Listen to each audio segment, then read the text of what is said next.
Blink, The Power of Thinking Without Thinking by Malcolm Gladwell. In 5 minutes, you will get the best of this book. Blink explains what happens when you listen to your gut feeling, why these snap judgments are often much more efficient than conscious deliberating, and how to avoid your intuition leading you to wrong assumptions.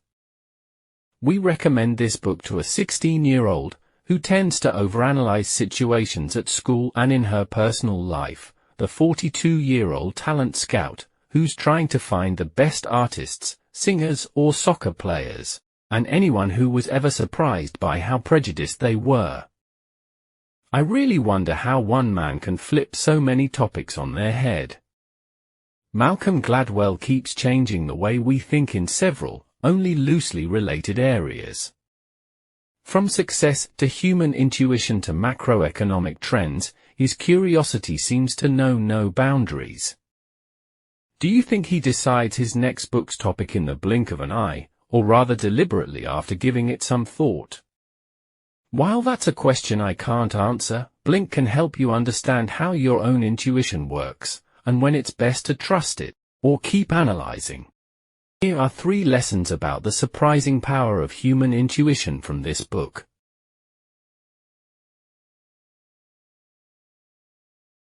There's a rule which says you should only make decisions when you have at least 40% of the relevant information, but never wait until you have more than 70%. It's called the 40-70 rule, and it describes the ideal relationship between time and information, ensuring you act fast, but not uninformed, without waiting until making a decision eventually becomes moot. The funny thing is that in most situations, focusing on very few, but crucially important facts, while blocking out all the rest, is enough to do so. For example, when deciding whether to move to apartment A or apartment B, knowing location, price, and having a few pictures is usually all you need. Once you overanalyze every detail, such as where the plugs are more conveniently placed, it becomes impossible to make a good call, because the little puzzle pieces of information start to hide the much more important ones. Lucky for you, your unconscious is the best and fastest information filtering system in the world. When first confronted with new information, it sifts through all of it, instantly tossing out the less important factors, judging the few big ones in a split second, and presenting you with the solution. However, even your unconscious gets it wrong sometimes. Lesson 2. Stress can temporarily lead your gut down the wrong path. For example, in a high-stress environment, your ability to read other people's facial expressions rapidly declines. When your boss completely loses it, gets a big, fat, red head, and screams at you from the top of his lungs, you might end up punching him in the face. Just because you fear a physical attack, as that's what his emotional state triggers in you. Similarly, a police officer will sometimes shoot an unarmed man just because he holds a black leather wallet. This inability to read nonverbal cues is very common among autistic people. They can't instinctively judge a person's intentions and emotional state based on gestures, facial expressions, and behavior. That is why they have to rely on what information is communicated. When you find yourself in a stressful situation, this can render you temporarily autistic, and you develop a sort of tunnel vision, focusing on only the most imminent, threatening piece of information.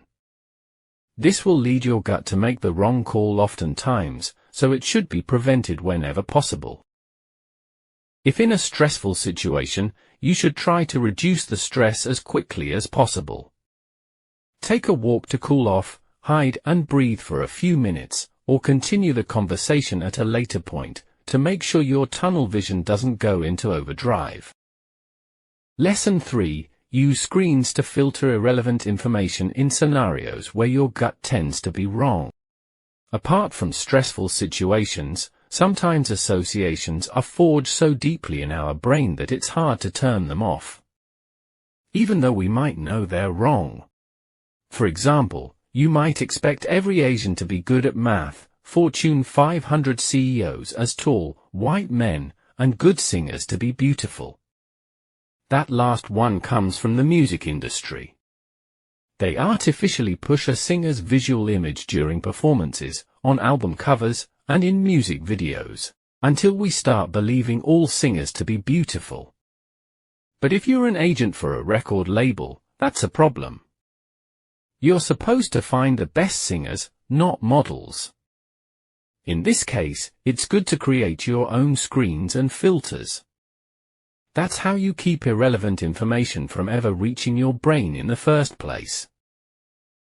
For example, the casting show The Voice has judges in chairs, their backs turned to the stage, so the only information they get from the singer is what their voice sounds like. If they like what they hear, they can hit a button and turn around, automatically confirming they'd like to have the singer on their team. So, if music agents just scout talent based on audio samples, they'll probably make much better decisions. Think through your own life. You'll surely come across one or two areas where your decisions are heavily biased because of ancient prejudices you hold. Try to think of a few screens and filters you could use to make sure you only get those relevant 40% of information. Thanks for watching. Kindly share this video and follow Merchant of Knowledge Africa for more.